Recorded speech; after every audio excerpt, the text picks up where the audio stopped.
اسی طرح قرآن جو ہے تمام جتنے بھی سورسز ہیں وہ محتاج ہیں کہ ان کی بنیاد قرآن مجید میں موجود ہو، لیکن قرآن مجید بذات خود کسی دوسرے سورس کے لیے نہیں ہے، اس کی جو آیات ہیں. آگے میں اس بات کو ایکسپلین کروں گا انشاءاللہ. I will be explaining these things. Now we would be discussing Quran as a source of law. I have told you that Quran has been termed as Aslul Adilla, the foundation of all sources, the root of all sources. اس کی وجہ کیا ہے؟ اس کی وجہ یہ ہے کہ تمام دیگر جو سورسز ہیں جب ہم ان کی ویلیڈیٹی پہ بات کرتے ہیں، ان کے جواز پہ بات کرتے ہیں تو ہم قرآن سے دلیل لاتے ہیں. اجماع پہ ہم بات کرتے ہیں تو قرآن کی آیات سامنے لے آتے ہیں کہ بھئی اجماع جو ہے وہ کیوں ایک valid source of legal rules کی ڈیریویشن کے لیے اسلامک لا کا ویلڈ سورس کیوں ہو سکتا ہے. تو تمام جتنے بھی سورسز ہیں وہ محتاج ہیں قرآن میں اپنی بنیاد ڈھونڈنے کے، اس لیے اسے ہم کہتے ہیں اصل الادلہ، the root of all other sources. تو قرآن is called as the Aslul Adillah, the root source of all other sources. It is the primary source of Islamic law, from where we derive Islamic laws, and it is divine, it is nature. Divine کیوں ہے؟ Because it has been revealed upon the Prophet, peace be upon him. اس کے اوپر یہ نازل ہوا ہے، منزل من اللہ ہے، اللہ کی طرف سے ہے، جیسا یہ ہے ویسا ہے. اس میں کسی انسان کی کوئی کاوش شامل نہیں ہے، کسی انسان کا جو ہے اس میں کوئی کردار نہیں ہے، ڈیوائن ہے. ٹھیک ہے جی. So what is the literal meaning of word Quran? Quran قرأ یقرأ عربی میں کہتے ہیں جس چیز کو تکرار کے ساتھ پڑھا جائے، بار بار پڑھا جائے. چونکہ قرآن کی اس کے بارے میں مختلف اس پہ بھی بہت ساری ڈیٹیلز موجود ہیں. قرآن کی چونکہ بار بار اس کو پڑھا جاتا ہے، بار بار اس کی تلاوت ہوتی ہے، تو دیٹ از وائی یہ لفظ کا مطلب یہ ہے. ٹیکنیکل میننگ میں قرآن سے مراد پھر ایک خاص کتاب ہے. کوئی اور کتاب بھی ایسی ہو سکتی ہے کہ جس کی بار بار جو ہے وہ پڑھائی ہو، تو کیا ہر کتاب؟ نہیں، وہ تو ڈکشنری میننگ ہم بات کر رہے ہیں، لغوی میننگ ہے. ٹیکنیکل میننگ آف قرآن، قرآن کیا ہے؟ اٹ از اے بک. لیکن کس قسم کی کتاب ہے؟ هو الکتاب، یہ ایک کتاب ہے. کتاب کا مطلب لکھی ہوئی فارم میں ہے، لیکن کس قسم کی؟ المنزل علی رسول اللہ، جو نازل ہوئی ہے رسول اللہ صلی اللہ علیہ وآلہ وسلم پہ، جو اس کے اوپر نازل ہوئی ہے. المکتوب فی المصاحف، یہ مصاحف میں لکھا ہوا ہے، باقاعدہ لکھا گیا ہے. اور اس سے آگے حضور صلی اللہ علیہ وسلم سے نقل کر کے لکھا گیا ہے. انہوں نے بتایا ہے، ڈکٹیٹ کروایا ہے، نقل کر کے ان سے لکھا گیا ہے. اس میں کچھ اور چیز شامل نہیں ہے. اور یہ جو اس کی نقل ہے، نقل کا مطلب ایک سے دوسری جگہ پر منتقل ہونا. ہم تک کیسے پہنچا ہے؟ متواتر، بلا شبہ، متواتر طریقے سے. متواتر وہ طریقہ ہوتا ہے کہ اس کے خلاف کوئی آپ کو دوسرا ملے ہی نہ. بے شمار لوگوں نے ایک چیز لکھی ہے، کوٹ کی ہے، اس سے دوسری جنریشن کو، تیسری کو، چوتھی کو، پانچویں کو وہ پہنچی ہے، اور اس کے خلاف کوئی چیز نہیں آئی. اسی طرح وہ آئی ہے، بے شمار ان گنت لوگوں سے آئی ہے.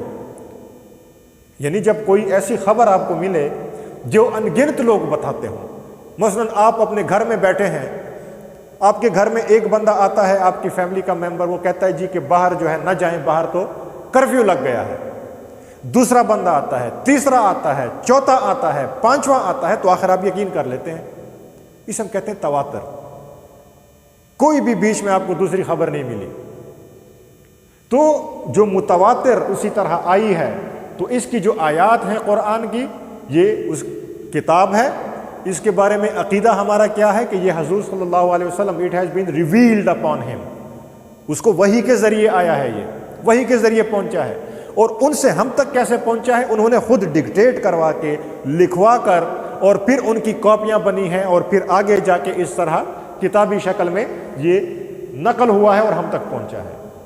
یہاں پہ پھر ایک ٹیکنیکل ڈسکشن ہے، but I would just stay for a moment on that, کہ جو ہم تک نقل پہنچی ہے حضور صلی اللہ علیہ وسلم سے، یہ ایکچولی کیا ہے؟ کیا ہمیں صرف الفاظ پہنچے ہیں یا الفاظ کے ساتھ معنی بھی؟ تو اس کے بارے میں پھر کچھ ڈسکشن موجود ہے فقہا کے ہاں، کچھ کہتے ہیں کہ صرف الفاظ ہیں، کچھ کہتے ہیں کہ نہیں، جو کہ بیشتر ہیں، اکثریت یہ کہتی ہے کہ نہیں، الفاظ کے ساتھ ساتھ معنی بھی ہم تک پہنچے ہیں۔ مثلا سورہ الحمد ہے اور الفاظ ترتیب کے ساتھ پہنچے ہیں۔ مقصد کہنے کا یہ ہے اس ساری ڈسکشن کا، یہ جو فقہا نے الفاظ اور معنی کے حوالے سے کی ہے، جو اس وقت اتنی ریلیونٹ نہیں ہے، لیکن چونکہ وہاں پہ نقل کی بات آ گئی، اس سے مراد یہ ہے کہ جو ہم تک پہنچی ہے وہ چیز ایکچولی کیا ہے، کیا صرف الفاظ ہی ہیں یا جو ان کا مفہوم ہے وہ بھی پہنچا ہے؟ نہیں جی، جب وہ ایک خاص ترتیب میں لکھے جاتے ہیں تو اس ترتیب میں ایک مفہوم بھی آتا ہے۔ مثلا سورہ الحمد ہے، اس کے الفاظ ایک ترتیب سے ہیں، اس ترتیب سے ایک معنی بنتا ہے اور وہ اسی طرح ہمیں پہنچے ہیں۔ اگر سورہ الحمد کے سارے الفاظ کو معاذ اللہ آپ ان کی ترتیب چینج کر دیں، الفاظ وہی ہیں، ترتیب چینج کریں تو اس کا کوئی مطلب نہیں بنے گا۔ مثلا ایک جملہ ہے، کوئی بھی جملہ آپ لے لیں، آپ کہتے ہیں کہ میں بازار گیا اور وہاں سے میں نے کوئی چیز خریدی، اور آپ پھر اس کے بعد کہتے ہیں کہ خریدی، گیا بازار، کوئی چیز، اس کو الٹ پلٹ کر دیں، اس کا کوئی مطلب نہیں بنے گا۔ تو ایک ترتیب کے ساتھ ہے، اس لیے الفاظ اور معنی دونوں ہم تک پہنچے ہیں۔ Now validity as a source of law, validity as a source of لا کے اوپر تو قرآن مجید میں بہت ساری آیات موجود ہیں۔ قرآن اپنی ویلیڈیٹی اپنے آپ سے ہی حاصل کرتا ہے، کیونکہ یہاں پر ایمان ہے۔ شروع میں نے آپ کو کہا کہ یہ ڈیوائن ہے، اس کے اوپر عقیدہ ہے، تو اس لیے قرآن کو اس سے باہر جو ہے کسی ویلیڈیٹی کی ضرورت نہیں ہے۔ قرآن میں بے شمار آیات موجود ہیں جس میں اللہ تعالیٰ نے فرمایا ہے یہ کتاب جو ہے یہ اللہ کی طرف سے نازل ہوئی ہے، اس کے احکام جو ہیں، اس میں جو احکام بیان ہوئے ہیں، اس میں جو اصول بیان ہوئے ہیں، وہ انسان کی ہدایت کے لیے ہیں، اور ان پر عمل درآمد کرنا ضروری ہے۔ کچھ چیزوں کے اوپر عذاب اور عطاب کا ذکر ہوا ہے کہ اگر اس پہ عمل نہیں کریں گے تو یہ اس کا نتیجہ ہوگا۔ کچھ چیزوں پر عمل درآمد کے نتیجے میں پھر بہت سارے انعامات کا ذکر ہے۔ بنیادی طور پر یہ گائیڈنس کی کتاب ہے، لیکن اس میں بہت سارے اصول موجود ہیں زندگی گزارنے کے حوالے سے، اور انہی اصولوں سے پھر آگے جا کر ہم لیگل رولز اخذ کرتے ہیں، جو جورسٹ ہیں، جو فقہاء ہیں، وہ اخذ کرتے ہیں۔ So validity is a source of law, Quran it is, چونکہ ہمارا عقیدہ ہے دیٹ یہ ڈائریکٹ جو ہے اللہ تعالیٰ کی طرف سے حضور صلی اللہ علیہ وسلم پہ نازل ہوا ہے، دیٹس وائی وی سے کہ یہ جو ہے نہ صرف سورس آف لا ہے، but it is the foundation, it is the root of all other sources, یہ ان کی بھی بنیاد ہے، یہ بیس ہے۔ پھر ہم آتے ہیں کہ قرآن میں جو احکامات ہیں، جو لیگل رولز ہیں، وہ کس قسم کے ہیں۔ بنیادی طور پر جو فقہاء نے اس کی کلاسیفیکیشن کی ہے، that is of 4 different kinds, 4 قسم کے ہیں، اور یہ 4 اقسام قرآن نے خود بیان کیے ہیں۔ سب سے پہلی جو اس میں قسم ہے وہ جو ہے جسے ہم کہتے ہیں کہ اگر جو پرانی شریعتیں تھی اس میں کوئی حکم ایسا تھا کہ اس حکم کی وجہ سے تکلیف تھی، گناہ تھا، اس کو قرآن نے ریموو کیا ہے، اس کو قرآن نے ریموو کیا ہے۔ فار ایگزامپل پچھلی کچھ شریعتوں میں اونٹ کی جو کوہان ہے، اس کی جو چربی ہے وہ حرام تھی، یا چربی حرام تھی، قرآن مجید نے اس کو ختم کر دیا۔ یعنی پہلے ایک چیز کے اوپر گناہ تھا، وہ جائز نہیں تھی، قرآن نے اس کو جائز کر دیا، آسانی پیدا ہوئی اس لحاظ سے۔ دوسری آسانی جو قرآن نے پیدا کی وہ تکلیف کے اعتبار سے۔ مثلا پچھلی کچھ شریعتوں میں ہمیں تاریخ میں ملتا ہے کہ اس میں جسے کہتے ہیں جب وہ روزے رکھتے تھے، فار ایگزامپل ان کے لیے یہ اصول تھا کہ روزہ جب انہوں نے رکھا اور جس وقت بھی ان کی آنکھ لگ گئی تو اگلا روزہ شروع ہو گیا، چاہے وہ رات کو 8 بجے ہی کیوں نہ ہو۔ سحری نہیں ہوتی تھی، جو آج ہم کرتے ہیں نا سحری، یہ نہیں ہوتی تھی۔ نبی کریم صلی اللہ علیہ وسلم جو شریعت لائے اس میں باقاعدہ کہ نہیں جی، روزہ آپ نے افطار کیا، صبح تک جو ہے آپ کوئی بھی کھا پی سکتے ہیں، جو بھی آپ کرنا چاہتے ہیں آپ کر سکتے ہیں۔ صبح جو ہے پھر ایک پراپر وقت ہے، پھر ہم سحری کرتے ہیں۔ پچھلی شریعتوں میں سحری نہیں تھی، آپ کی آنکھ لگ گئی، آپ کا دوسرا روزہ شروع ہو گیا، تو تکلیف کو، برڈن کو کم کیا گیا۔ یہ دوسری صورت ہے۔ تیسرا جو اس کے احکام ہیں اس کا ایک پیٹرن آیا ہے جسے ہم کہتے ہیں تدریج. تدریج کا مطلب گریجولی، احکام گریجولی آئے ہیں، ایک ہی دن میں نہیں آئے. نہ قرآن ایک ہی دن میں نازل ہوا ہے. ہم جانتے ہیں کہ وہ 23 years, it took 23 years for the completion of this book Quran. 23 سال گزرے ہیں، اور اس میں بھی جو احکام ہیں وہ تدریج سے ہیں. حضرت عائشہ رضی اللہ تعالیٰ عنہ اس کی جو ہے وہ ڈیٹیل بتاتی ہیں. وہ کہتی ہیں کہ اگر یہ احکام ایک ہی دن میں آ جاتے سارے کے سارے تو اتنا مشکل ہوتا اس کے اوپر عمل درآمد کرنا کہ لوگ جو ہیں وہ پریشان ہو جاتے. مثلا شراب کی حرمت ہے. شراب کی حرمت آپ جانتے ہیں، اور یہ باقاعدہ حضرت عائشہ رضی اللہ تعالیٰ عنہ نے جو دلیل دی ہے وہ کہتی ہیں فرماتی ہیں کہ شروع میں کہا گیا کہ بھئی جو شراب ہے یا جو پانسے کے جو شراب ہے اس میں کچھ آپ کے لیے اچھی باتیں بھی ہیں اور لیکن کچھ باتیں بری بھی ہیں، اور اس کا گناہ بڑا ہے. پھر کہا گیا، یہ پہلے صرف بتایا گیا، پھر کہا گیا کہ جب آپ نماز پر جاتے ہیں تو اس وقت آپ شراب نہ پئیں، اس وقت آپ شراب نہ پئیں. تیسرے میں پھر جو ہے اس کی مکمل حرمت آئی، آہستہ آئی ہے تدریج کے ساتھ. وجہ کیا تھی؟ وجہ یہ تھی کہ شراب نوشی جو ہے، شراب پینا، یہ عربوں کی گٹھی میں تھا، تو اس کے احکام تدریج کے ساتھ آئے ہیں. پہلے اتنے، پھر بعد میں زیادہ ڈیٹیل کے ساتھ، پھر اور ڈیٹیل کے ساتھ، تو تدریج کے ساتھ جو ہے وہ آئے ہیں. تدریج کے ساتھ ان پر عمل، ان کو جو ہے نافذ کیا گیا ہے اور عمل درآمد ہوا ہے. And the fourth one is نسخ. نسخ کا مطلب کیا ہے؟ یعنی پہلے کوئی حکم موجود تھا، یا پچھلی جو کتابیں ہیں، جنرلی ہم کہتے ہیں کہ قرآن جو ہے یہ ناسخ الکتب بھی ہے. ایک حکم اگر پچھلی شریعتوں میں کوئی موجود تھا لیکن قرآن میں کوئی اور حکم آیا ہے تو قرآن نے اس کو نسخ کر دیا ہے، ریپیل کر دیا ہے، جسے ہم کہتے ہیں نا ریپیل. سو کچھ رولز اس کے ایسے ہیں جو کہ ریپیل کرتے ہیں، پرانی شریعتوں کو ریپیل کرتے ہیں. قرآن کے اندر بھی ایسی آیات ہیں کہ ایک آیت جو بعد میں آئی ہے وہ پچھلی آیت کے ایفیکٹ کو، اس کو یا مطلب اس کو ریپیل کرتی ہے. تو ایسے بھی موجود ہیں. مثلا ورثاء جو لیگل ایئرز ہیں، اس کے ڈیٹیل احکام نہیں آئے تھے تو اس سے پہلے حکم تھا کہ آپ وصیت لکھیں. وصیت کا حکم تھا، لازم تھا وصیت لکھنا. لیکن جب ورثاء کی ڈیٹیل آ گئی، لیگل ایئرز کی آ گئی، تو اب اس کا جو ایفیکٹ ہے کہ پہلے وہ ابلیگیٹری تھا، ابلیگیٹری نہیں رہا بلکہ اب پرمیسیبل ہو گیا. آپ کرنا چاہتے ہیں تو وصیت کریں، نہیں کرنا چاہتے تو نہ کریں. آگے آپ کے ورثاء جو ہیں اس کے بارے میں احکام موجود ہیں. تو یہ جو ہے لیگل رول جنرلی اسپیکنگ اس طرح قرآن مجید کے آئے ہیں. دین اس کے علاوہ جو ہے قرآن میں جتنے بھی احکام ہم اخذ کرتے ہیں تو اس کی جو اصل ہے، بنیاد ہے، وہ قرآن مجید میں ہونی چاہیے. So Quran is a source of law, it is the primary source. اس کا خلاصہ ہم دوبارہ میں ریپیٹ کرتا ہوں، it is the primary source, it is a divine source. And by Quran we means the book that was revealed upon the prophet, peace be upon him, which is in written form and have reached us through countless sources without any doubt, without any contrary.